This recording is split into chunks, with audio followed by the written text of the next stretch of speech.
जय Hind. World climate and climate change के बारे में बातचीत हमने इससे पिछले सेशंस में खत्म कर दी थी।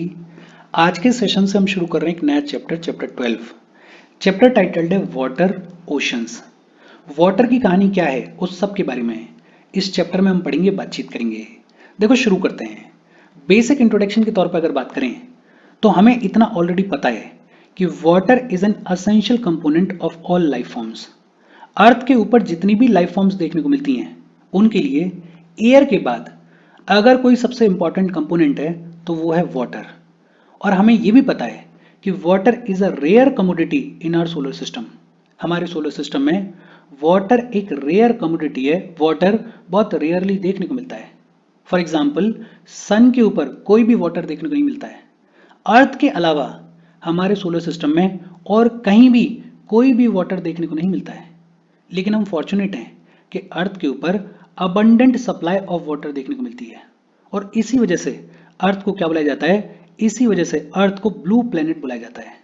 अर्थ को ब्लू प्लेनेट क्यों बुलाया जाता है? बिकॉज अर्थ के ऊपर अबंडेंट सप्लाई ऑफ वाटर देखने को मिलती है। बेहद सिंपल सी बात है। अच्छा, जब भी वाटर की बात होती है तो वाटर के कॉन्टेक्स्ट में जो सबसे इंपॉर्टेंट साइकिल है वो है हाइड्रोलॉजिकल साइकिल। हालांकि मैं उम्मीद ये कर रहा हूं कि हाइड्रोलॉजिकल साइकिल क्या होती है इसके बारे में ऑलरेडी आपको पता होगा, लेकिन क्योंकि किताब में दे रखी है तो एक बार फटाफट से देख लेते हैं। सबसे पहली चीज तो ये कि ये जो वाटर है ये साइक्लिक रिसोर्स है। वाटर कैसा रिसोर्स है? साइक्लिक रिसोर्स है। और साइक्लिक दो सेंस में है। एक तो ये जो वाटर है इसको यूज किया जा सकता है और फिर इसको रीयूज किया जा सकता है। वाटर को यूज किया जा सकता है और फिर रीयूज किया जा सकता है। इस सेंस में water is a cyclic resource और वाटर को रीयूज करने की हमें बहुत जरूरत है। और दूसरा, ये जो वाटर है ये एक साइकिल के फॉर्म में घूमता है और ये जो साइकिल होती है इसको बुलाया जाता है हाइड्रोलॉजिकल साइकिल। अच्छा, हाइड्रोलॉजिकल साइकिल क्या होती है? इसको, ये जो डायग्राम है इस डायग्राम में बहुत अच्छे से डिस्क्राइब किया गया है। देखो, ये जो वाटर है ये अर्थ के ऊपर वेरियस फॉर्म्स में देखने को मिलता है। जैसे बहुत सारा पानी जो है वो आइस के फॉर्म में, स्नो के फॉर्म में देखने को मिलता है। बहुत सारा पानी जो है वो अंडरग्राउंड है। बहुत सारा पानी जो है वो सरफेस के ऊपर रन ऑफ कर रहा है। नदियों के अंदर, नालों के अंदर सरफेस के ऊपर पानी बह रहा है। और बहुत सारा पानी जो है वो ओशंस में देखने को मिलता है। ये जो अर्थ के ऊपर वाटर है ये over the period of time evaporate होता है। इवेपोरेशन देखने को मिलता है।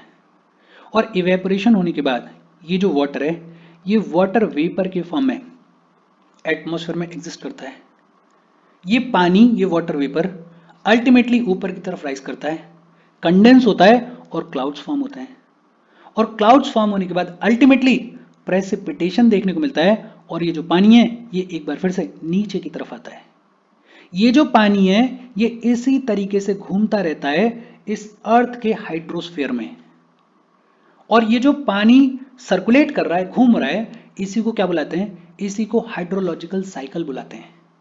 ये जो हाइड्रोलॉजिकल साइकिल है इसका बेसिक कॉन्सेप्ट ये है। बाकी इसको डिस्क्राइब करने के लिए 5 तरीके से आप सेंटेंस लिख सकते हो। जैसे हाइड्रोलॉजिकल साइकिल क्या है? Hydrological cycle describes the movement of water on, in and above the earth. जैसे हाइड्रोलॉजिकल साइकिल क्या है? Hydrological cycle is the circulation of water within the earth's hydrosphere in different forms such as liquid, solid, gaseous। तो किसी भी तरीके से describe कर लो, लेकिन हाइड्रोलॉजिकल साइकिल का बेसिक एसेंस क्या है कि ये जो पानी है ये अर्थ के हाइड्रोस्फीयर में सर्कुलेट करता है।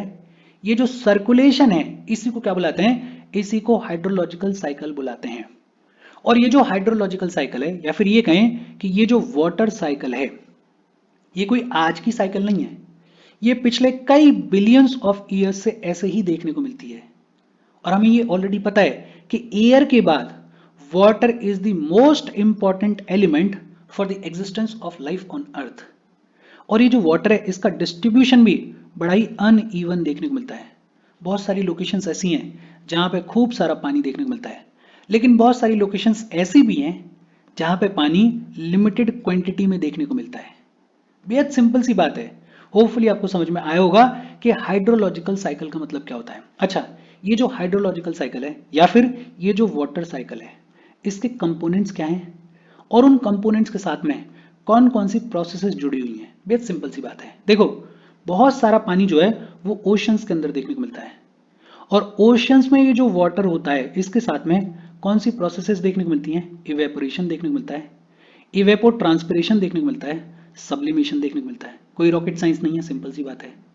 बहुत सारा पानी जो है वो एटमॉस्फेयर में भी देखने को मिलता है वाटर वेपर के फॉर्म में, और ये जो एटमॉस्फेयर में पानी देखने को मिलता है इसके साथ में कौन सी प्रोसेसेस देखने को मिलती हैं? कंडेंसेशन देखने को मिलता है, प्रेसिपिटेशन देखने को मिलता है। बहुत सारा पानी जो है वो आइस के फॉर्म में, स्नो के फॉर्म में स्टोर्ड है, और ये जो आइस के फॉर्म में, स्नो के फॉर्म में वाटर स्टोर्ड है, इसका अल्टीमेटली क्या होता है? ये जो स्नो है ये मेल्ट होती है, और मेल्ट होने के बाद ये जो पानी है ये सरफेस के ऊपर रन ऑफ करता है, सरफेस के ऊपर दौड़ता है, और अल्टीमेटली स्ट्रीम्स में जाके मिल जाता है, स्ट्रीम्स फॉर्म हो जाती हैं। बहुत सारा पानी इन जनरल सरफेस के ऊपर रन ऑफ कर रहा है। ये जो सरफेस के ऊपर पानी रन ऑफ कर रहा है ये आमतौर पर फ्रेश वाटर होता है। अब ये जो फ्रेश वाटर है सरफेस के ऊपर जो रन ऑफ कर रहा है पानी, ये इवेपोरेट भी होगा और ये इनफिल्ट्रेट भी होगा। बहुत सारा पानी अंडरग्राउंड भी चला जाएगा, और बहुत सारा पानी अंडरग्राउंड ग्राउंड वाटर होता है, और ये जो ग्राउंड वाटर होता है ये अल्टीमेटली स्प्रिंग्स के थ्रू डिस्चार्ज होता है, कुएं वगैरह होते हैं उनके थ्रू पानी को निकाल लिया जाता है। तो ये तो बेहद सिंपल सी बातचीत है, होपफुली आपको ऑलरेडी पता होगी। अच्छा, हम आगे बढ़ें उससे पहले वीडियो पे लाइक के बटन को दबा दो। लाइक दबाना जरूरी है बिकॉज यूट्यूब ऐसे ही फंक्शन करता है। जब आप वीडियो पे लाइक के बटन को दबाते हो तो यूट्यूब वीडियो को कंसिडर करता है और थोड़ा सा पुश कर देता है। तो लाइक का बटन दबा दो, शेयर कर दो अपने सोशल मीडिया हैंडल्स पे, व्हाट्सएप वगैरह पे अपने फ्रेंड्स को। जो भी लोग इसमें इंटरेस्ट लें, इससे रिलेटेड पढ़ाई कर रहे हैं, उनको शेयर कर दो। अगर चैनल को सब्सक्राइब नहीं किया तो फॉर श्योर चैनल को सब्सक्राइब कर लो। और अगर आप केपेबल हो हेल्प करना चाहते हो तो आप हमें हेल्प कर सकते हो by clicking on the join button, या फिर आप कंट्रीब्यूट कर सकते हो क्यूआर कोड को स्कैन करके। अच्छा, अगर फैक्ट्स की बात करें तो फैक्ट्स भी ऑलरेडी हमें पता है। लगभग 71% ऑफ द वाटर जो है वो ओशंस में देखने को मिलता है। लगभग 71% वाटर जो है वो ओशंस में देखने को मिलता है, और जो रिमेनिंग वाटर है वो है फ्रेश वाटर जिसको हम यूज करते हैं। ये जो रिमेनिंग फ्रेश वाटर है ये कहाँ देखने को मिलता है? ये ग्लेशियर्स में देखने को मिलता है, ये आइस कैप्स के फॉर्म में देखने को मिलता है, ये ग्राउंड वाटर के तौर पर देखने को मिलता है, ये लेक्स में देखने को मिलता है, ये सॉइल मॉइस्चर के तौर पर देखने को मिलता है, ये एटमॉस्फेयर में देखने को मिलता है, ये स्ट्रीम्स में देखने को मिलता है, नदियां वगैरह में, और ये विद इन लाइफ जो हम यूज करते हैं पानी वहां पे देखने को मिलता है। तो लगभग 71% वाटर जो है वो तो ओशंस में देखने को मिलता है, लेकिन जो रिमेनिंग फ्रेश वाटर है वो कहां पे देखने को मिलता है? ग्लेशियर्स में, ग्राउंड वाटर है, लेक्स हैं, एटमॉस्फेयर है, स्ट्रीम्स हैं, इन सब जगहों पे ये जो रिमेनिंग फ्रेश वाटर है ये देखने को मिलता है। अच्छा, एक और बड़ा इंटरेस्टिंग फैक्ट है, जितना भी पानी लैंड के ऊपर आता है, जैसे रेनफॉल के थ्रू, प्रेसिपिटेशन के थ्रू, जितना भी पानी लैंड के ऊपर आता है उसमें से लगभग 59% वाटर जो है वो वापस से एटमॉस्फेयर में चला जाता है थ्रू इवेपोरेशन। बेहद सिंपल, जितना भी पानी रेनफॉल, प्रेसिपिटेशन वगैरह के थ्रू लैंड के ऊपर आता है उसमें से लगभग 59% वाटर जो है वो वापस से एटमॉस्फेयर में चला जाता है थ्रू इवेपोरेशन। और जो बचा कुचा पानी होता है जो कि वापस से एटमॉस्फेयर में नहीं गया, वो या तो सरफेस के ऊपर रन ऑफ करता रहेगा, या ग्राउंड के अंदर इनफिल्ट्रेट कर जाएगा, या किसी ग्लेशियर का पार्ट बन जाएगा। तो बेहद सिंपल से फैक्ट्स हैं, ये फैक्ट्स भी ऑलरेडी आपको पता होंगे। अच्छा, हमें ये भी पता है कि ये जितना भी रिन्यूएबल वाटर है अर्थ के ऊपर ये कांस्टेंट है। जितना भी पानी रिन्यूएबल है, ये जितना भी फ्रेश वाटर है ये कांस्टेंट है। प्रॉब्लम क्या है? प्रॉब्लम ये है कि डिमांड जो है वो बहुत ट्रेमेंडसली इंक्रीज कर रही है, डिमांड जो है वो बढ़ती जा रही है, और डिमांड बढ़ने की वजह से हमें देश के अलग अलग हिस्सों में, दुनिया के अलग अलग हिस्सों में वाटर क्राइसिस देखने को मिलते हैं, वाटर स्कैरसिटी देखने को मिलती है। और ये जो वाटर स्कैरसिटी है, ये जो वाटर क्राइसिस हैं, ये स्पेशली भी देखने को मिलते हैं और ये टेम्पोरली भी देखने को मिलते हैं, ओवर द स्पेस देखने को मिलते हैं। कुछ पर्टिकुलर रीजंस ऐसे हैं जहां पे वाटर क्राइसिस देखने को मिलते हैं, और temporarily over a period of time जो फ्यूचर जनरेशंस आएंगी उनके लिए भी पानी की दिक्कत रहेगी। तो ये भी अपने आप में इंपॉर्टेंट है कि ये जो रिन्यूएबल वाटर है ये तो कांस्टेंट है, लेकिन प्रॉब्लम क्या है?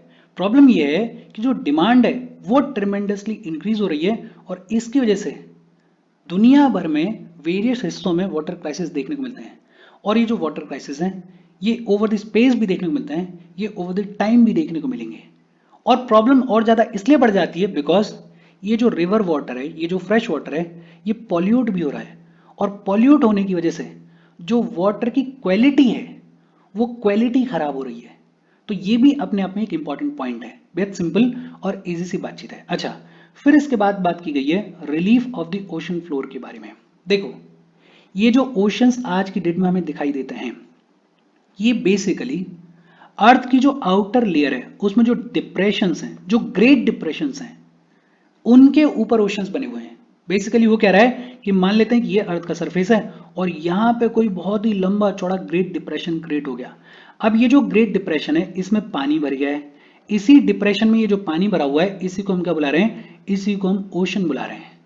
तो oceans are confined to the great depressions of the earth's outer layer.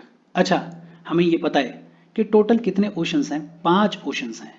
कौन कौन से 5 ओशंस हैं? एक पैसिफिक ओशन है, दूसरा अटलांटिक ओशन है, तीसरा इंडियन ओशन है, चौथा अगर बात करें तो सदर्न ओशन है, और पांचवा अगर बात करें तो आर्कटिक ओशन है।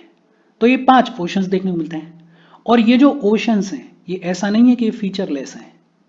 इन ओशंस के फ्लोर पे बहुत सारे फीचर्स देखने को मिलते हैं।